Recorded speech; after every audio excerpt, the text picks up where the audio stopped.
Hello students, now we will study the science of class 6 lesson 5 page number 60. Heading है condensation. The process of conversion of water vapor into its liquid form is called condensation. वह process जिसमें पानी की भाप फिर से liquid form में पानी में बदल जाती है इसे हम कंडेंसेशन बोलते हैं. Water droplets in the form of rain from the clouds are as a result of condensation. जैसे बारिश के दिनों में जो भाप ऊपर हवा में रहती है यह भाप एक दूसरे से मिल करके कंडेंस होकर के लिक्विड बनाती है और फिर यह बारिश के रूप में नीचे आती है, तो यह भी कंडेंसेशन का एक एग्जाम्पल है.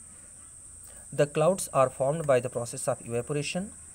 पहले इवेपोरेशन प्रोसेस से पानी भाप बन करके ऊपर उठता है और ये बादल बनाते हैं. And when they inter in cold region, और जब यह भाप किसी ठंडी एरिया में हवा के साथ उड़ते हुए पहुँच जाती है, they get condensed resulting in rain. तब यही भाप कंडेंस होकर के बारिश के रूप में नीचे आती है. फन टाइम है students to see the process of condensation. Condensation process को हमें देखना है कैसे होता है. टेक ए बीकर और पैन. हम एक बीकर लेते हैं, एक ग्लास भी ले सकते हैं. Put 1-2 glass of water in it, और इसमें हम 1-2 ग्लास पानी डाल देते हैं अपनी कढ़ाई में. Mix 2 teaspoon of salt. हम 2 चम्मच नमक डाल देते हैं. हीट द वाटर, और हम पानी को गर्म करते हैं.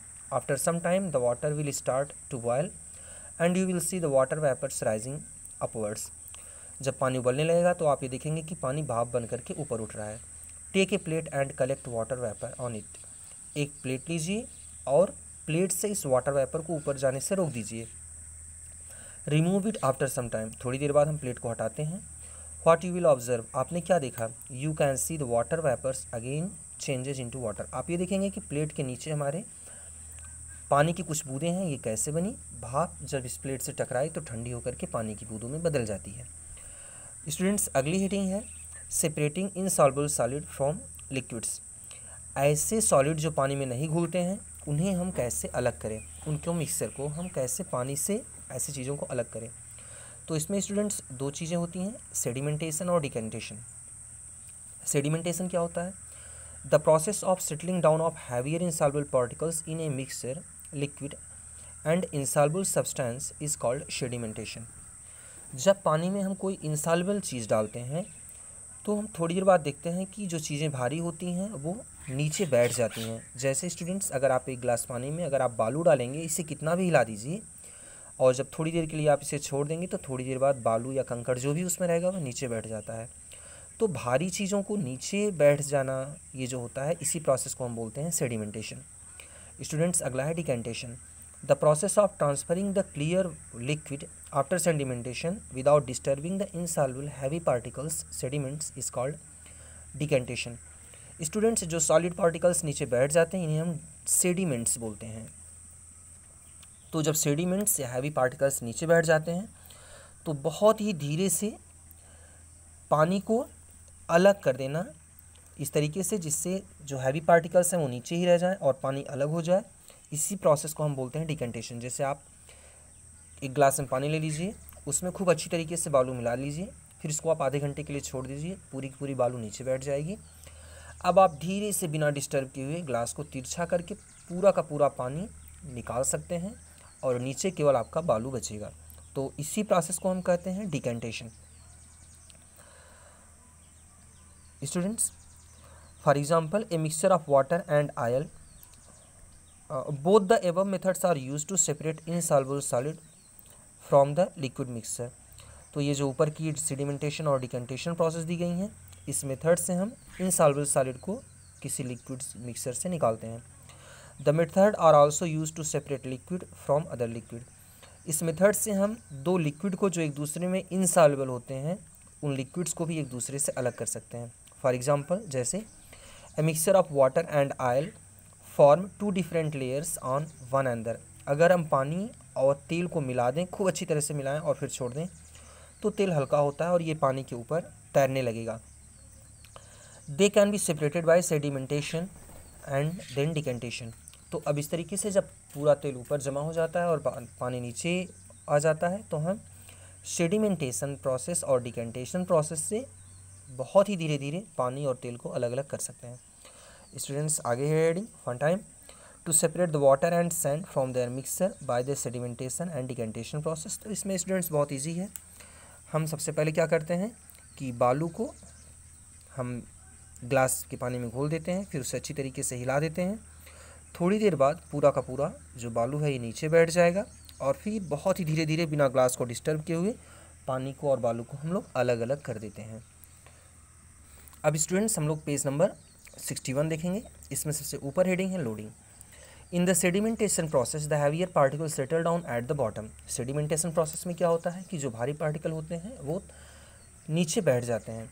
But what about the lighter small particles like के, लेकिन जो बहुत छोटे छोटे धूल के कण होते हैं वो तो बैठते नहीं हैं, वो तो पानी में ही रह जाते हैं बीच बीच में। फिर हम उनको कैसे अलग करते हैं? These lighter particles are settled down by the process of loading. इन हल्के पार्टिकल को जो नहीं बैठते हैं नीचे, उन्हें हम लोडिंग प्रोसेस से नीचे उनको भी वो भी तलछटी में बैठ जाते हैं। ये क्या होता है लोडिंग प्रोसेस? एलम फिटकिरी is used for this process, और लोडिंग के लिए हम फिटकिरी का यूज़ करते हैं। The alum helps the lighter clay particles to combine together and thus they become heavier. Alum फिटकिरी के प्रेजेंस में क्या होता है कि ये जो बहुत छोटे छोटे पार्टिकल हैं ये एक दूसरे के साथ जुड़ जाते हैं और जुड़ करके भारी भारी पार्टिकल बना लेते हैं, बड़े बड़े पार्टिकल बना लेते हैं। The particles then settle down, फिर ये भारी पार्टिकल नीचे बैठ जाते हैं। And again the liquid is separated by the decantation process, और फिर जब ये सभी भारी पार्टिकल नीचे बैठ जाएंगे तो हम डिकेंटेशन प्रोसेस से लिक्विड को अलग कर लेंगे और सेडिमेंट नीचे रह जाएगा। स्टूडेंट्स जैसे फिगर में देख रहे हैं बीकर है, इसमें फिर हमने एलम बांध के एक धागे से लटका दिया है। थोड़ी देर बाद पूरा का पूरा जो मिट्टी होती है वह नीचे बैठ जाती है। अगली हेडिंग है students filtration.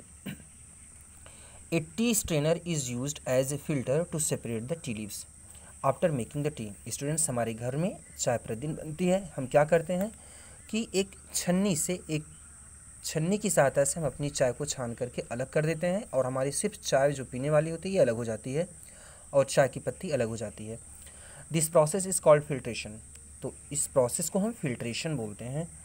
The method in which a filter is use to separate the insoluble solid particles from the liquid mixture is called filtration. तो फिल्ट्रेशन वह मेथड है जिसमें हम किसी इनसॉल्युबल सॉलिड को लिक्विड से अलग कर देते हैं। A filter could be a filter paper, और जो फिल्टर हम यूज़ कर रहे हैं वह एक फ़िल्टर पेपर हो सकता है। स्ट्रेनर एक छन्नी या छलनी हो सकती है, आर ए मसलिन क्लॉथ, या एक सूती कपड़ा हो सकता है। The solid particles are retained on the filter as a residue and the clear liquid is obtained as the filtrate. छन्नी के ऊपर हमारा सॉलिड पार्टिकल्स रहेगा जो पानी में नहीं घुलता है, और नीचे की तरफ हमारा लिक्विड चला जाएगा। For example the juice of fruit and vegetables are filtered to separate the pulp and seed before drinking them. जब हम किसी फल से उसका जूस बनाते हैं तो जूस के अंदर उसके कुछ सीड भी रहते हैं और पल्प भी रहता है, और इस छन्नी की सहायता से या फिल्ट्रेशन प्रोसेस की सहायता से हम क्लियर जूस को अलग करके तब उसको पीते हैं। स्टूडेंट्स आगे है must to know the homogeneous mixture of a solvent and a solute dissolve in it is called solution. जब हम किसी सोल्यूट को किसी सॉल्वेंट में पूरी तरीके से डिजॉल्व कर देते हैं और ये पूरा का पूरा सोल्यूशन एक जैसा हो जाता है तो इस मिक्सचर को हम सोल्यूशन बोलते हैं। The liquid part of any mixture is called solvent and the substance dissolve in it are called solute. तो जैसे नमक, और हमें नमक को पानी में घोलना हो तो जो चीज़ ज़्यादा होती है, जो लिक्विड होता है, उसे हम बोलते हैं सॉल्वेंट, तो पानी हो गया सॉल्वेंट, और नमक या चीनी जो हम इसमें घोल रहे हैं इसको हम बोलते हैं सोल्यूट। स्टूडेंट्स नीचे हेडिंग है mixtures separated by more than one method. ऐसे मिक्सचर जिन्हें हम एक से ज़्यादा तरीक़ों से प्योर करते हैं, अब हम उसके बारे में पढ़ेंगे। स्टूडेंट्स ये हेडिंग हम लोग कल पढ़ेंगे। Thank you.